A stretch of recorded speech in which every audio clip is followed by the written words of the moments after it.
Ayan mga katrabaho, mga ngayong araw magluluto tayo ng tinulang manok. Ito, nag-iwa ako ng sibuyas.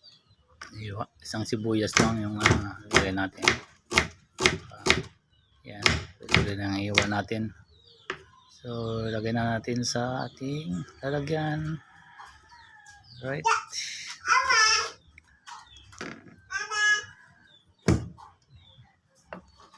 Sunod natin dyan is yung ginger o luya.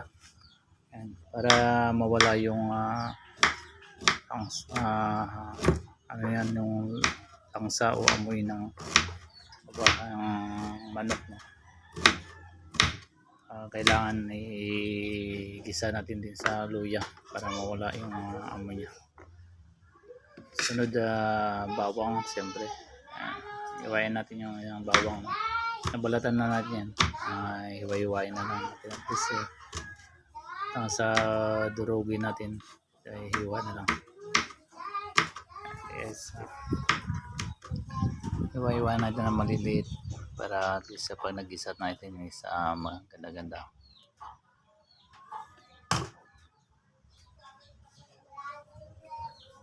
Magpainit na tayo ng kaldero. Lagyan natin ng mantika. Konting mantika lang. Yan. Mainit na. Tingnan natin kung mainit na yung kanadong mantika. Yan, sunod natin yung sibuyas. Ayan muna natin. Ayan natin para hanggang sa mag-brown siya. Sunod na natin dyan yung ating bawang. Lalagyan na natin yung bawang. Haluin natin hanggang sa brown. Tignan yung ginger. Haluin na lang natin hanggang sa mag-brown yung ginger, bawang, saka yung sibuyas. At isa muna natin yung ating manok. Haluin na lang natin hanggang sa mag-brown siya. Tapos yung kanan natin dyan sa ilagay na natin yung manok. Yung manok na yun mayroon ng kanyon durog na paminta. Saka yung dahon niya.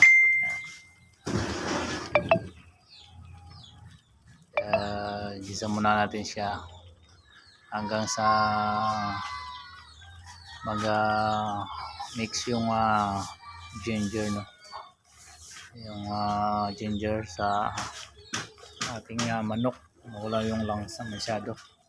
Kasi pag diniretso mo na yan, yung iba kasi hindi mawala yung langsa ng manok, lalo na yung ibang kumakain sa naamoy nila, no?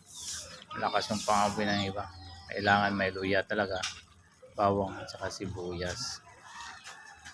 Yan, patuyo na lang natin yan, pakuluan na konti.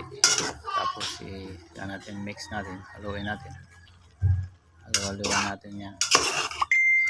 Yung sa ilalim may maakit sa taas, at saka yung siyempre mahalo din yung ginger at saka yung sa manok. Magkano yung mantika yan ayan na lang natin na gisa sa mantika, no? Hanggang lumabas na rin yung ibang kanang mantika. Habang naghintay tayo, maghiwa na tayo ng ating papaya. Ang papaya kong makuha kanina is medyo mapula-pula na, no? Ayan, yellow, parang pahinog na siya, pero okay pa naman. Okay pa naman yung ipasahog to sa manok. Ayan, isa lang naman yung papaya natin. Kasi nga hindi na dito sa bahay, hindi naman masyadong kumakain ng papaya. Kami na lang ni Mrs. sa kumakain yan. Ayan. Guys, iwain na lang natin yan. Ito, patuloy na natin pag-iwa natin ng ating papaya.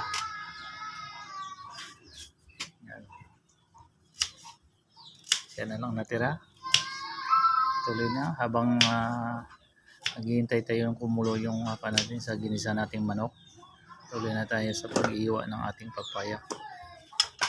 Ayan guys, ang trabaho.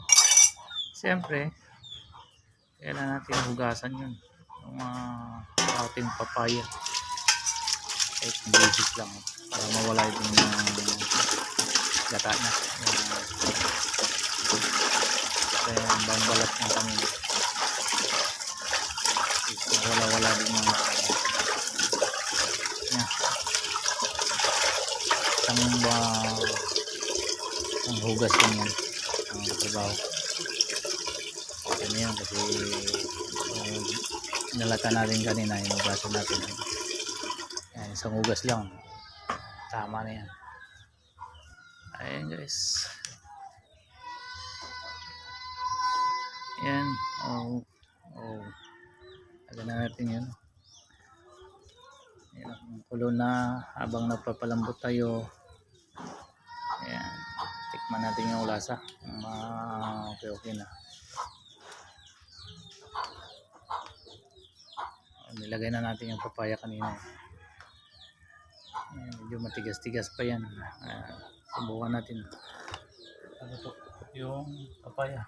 Matigas pa. So, takpan muna natin ito hanggang sa lumambot ang ating papaya. Yan, ilagay na natin outside. There's na ating malunggay. Yan guys, shortcut na lang tayo kasi mahaba-haba yun na pag-isa-isa natin. Yan, ilagay na natin yung malunggay. Huwag na nating takpan para hindi mawala yung lasa ng malunggay. Halawin na lang natin hanggang sa lumambot sa ilalim, hanggang sa luto yung ating malunggay. Tinis na yung pakulo para magpailalim siya. Halawin na lang natin para umakyat din yung mga lasa na yun. Tama na yung lasa niya. Tikman na natin yung lasa niya kung tama yung lasa ng sabaw natin. Kulang na asin, pwede na tayong magdagdag.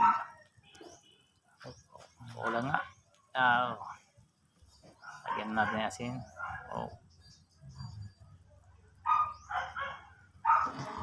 Mga katrabaho, no? Maganda yung maraming sabaw, pasabaw talaga. At least isang buong manok din yan, saka isang papaya. Saka yung malunggay, kumukuha lang tayo sa tabi-tabi dito. Marami naman tayong kanito pagkukuhanan.